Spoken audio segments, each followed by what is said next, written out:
Super Bowl Sunday, and time for another episode of Anytime Sports with Ben. Today we will be discussing two topics, which are the NFL Honors Award takeaways and the Super Bowl. I'll give my predictions and projections. Starting off with NFL Honors. NFL Honors last night, and I, as a lot of people, thought there were a few people who got robbed of the award. Start off with Offensive Rookie of the Year, the first award of the night. Justin Herbert won. I personally thought Justin Jefferson should have won, as he had the second highest PFF grade as a wide receiver as a rookie. While Herbert, he did have a good season for a rookie quarterback, but again, Jefferson just had a good season for any wide receiver. I would give it to Jefferson, but Herbert also had a good season, set a lot of rookie passing records, he just broke Baker Mayfield's from 2 years earlier. Honestly, those records will get broke sometime in the near future, and everyone's going to act like they did to Herbert as they are going to Baker Mayfield and say, well, he was good, but there was someone better. And I don't think this award really matters because you know who else won Offensive Rookie of the Year? Joe Flacco. So this award is a lot less value than most people think. They really should start giving it to a position like offensive line that you know is going to be solid, and not a quarterback who has one good year and then could totally just implode like Carson Wentz is. And then the Coach of the Year award, I think this one was really close between three guys: Sean McDermott, Kevin Stefanski, and Brian Flores. McDermott came in and installed a culture change and then brought the Bills to have a really good season. Stefanski took probably the worst franchise of all time, or at least one of them, and then, put them in the playoffs, put them almost to the AFC Championship, almost came back against Mahomes and Chad Henne and the Chiefs, and just fell short.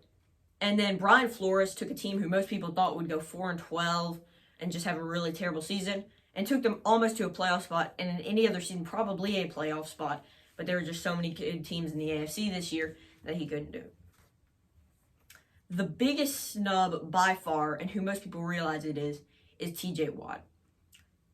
Aaron Donald played one more game than TJ Watt, and TJ Watt still led in sacks, tackles for loss, quarterback pressures, pass defenses, and interceptions. The only stat he didn't beat Aaron Donald in was forced fumbles. And I think the only argument you could say is, well, Donald gets double teamed more and it's harder to do that as his position. And this isn't well, he did this, but the other guy had it harder and was kind of close, so let's give it to him. That is really just not a good way to view this award. It should have been TJ Watt, and I think that's the equivalent of saying, well, it's harder to be quarterback for the Jets than it is the Packers, so Sam Darnold should have won MVP this season. Or you go back last year, well, Lamar Jackson had a really nice season, but Marshall Yanda, he was blocking for Lamar Jackson, and it's harder for offensive linemen to win the award, so he should win.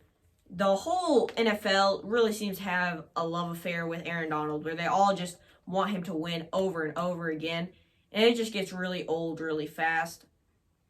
It should have been TJ Watt, and I think most people agree with me on that. The only argument is, well, Aaron Donald had it harder and still wasn't as good.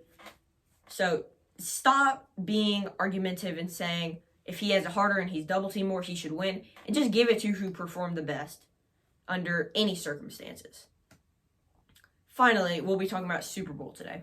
As most of you know, I'm a Packers fan, and it broke my heart when Tom Brady beat the Packers to advance to the Super Bowl with the Tampa Bay Buccaneers. But this will no way bias my prediction. I think the Buccaneers will win mainly because Tom Brady is notorious for getting off to slow starts in Super Bowls. One stat that stands out to me is in all his Super Bowl wins combined, he only has 3 points in the first quarter. The Chiefs, however, are easily the best first half team and second half team, really just the best overall team on offense in the NFL. I predict that the Chiefs score quick, they just go out the gate, and they just score. But here's one thing. I think the Bucs defense will completely shut down the Chiefs' run game. Vita Vea is back, and obviously the Buccaneers have one of the top front sevens with Jason Pierre-Paul, Levante David, and Devin White, who is more of a coverage linebacker, but is still very good. I don't think, though, Devin White and possibly Jordan Whitehead, or whichever safety, Jordan Whitehead or Antoine Winfield, who is ever going to cover Kelsey, I don't think they'll be able to shut him down. Kelsey is probably the best receiving tight end in a long time, probably since Gronk, I would say. And while I might prefer George Kittle to Kelsey and who's the better tight end, Kelsey is obviously generational talent, and it's very, very close. So I just don't see anyone shutting down Kelsey. I think he has a day. Tyreek Hill, however, should get locked up. Carlton Davis had an incredible game against Devontae Adams and Michael Thomas a week earlier. And this, to me, I think Carlton Davis is definitely getting a lot better. I don't know if he can hold Tyreek Hill, but if he has some help on the backside from his safeties, and especially if they're in zone, I don't see Tyreek Hill having a big game today. I really don't. I know he had a big game last time, but I think that's what they're really preparing for. As for Scotty Miller, who said he was faster than Tyreek, he clearly isn't. They on their pro days, they didn't go to combine. Tyreek ran a 4.29, Scotty ran a 4.39.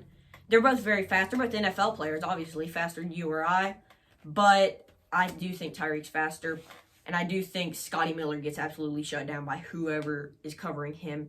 May that be even Kevin King, who had an absolutely terrible game. My prediction is that the Chiefs will win 32-27. I think it'll be very close, and this is a very good Super Bowl to watch. I think we should all realize that we're really witnessing greatness. Although I don't think Tom Brady is the greatest of all time, and I think he's very overrated, he is a staple of consistency. He has had an incredible career, and Mahomes, up and coming, some people are already talking about he'll retire the GOAT, and he's incredible. I think the theme, young versus old, is really going to play a big factor here. And I think ultimately it's going to come down to a quarterback duel in which I think Mahomes wins. Thank you for watching today's episode, and have a nice Super Bowl Sunday. Bye.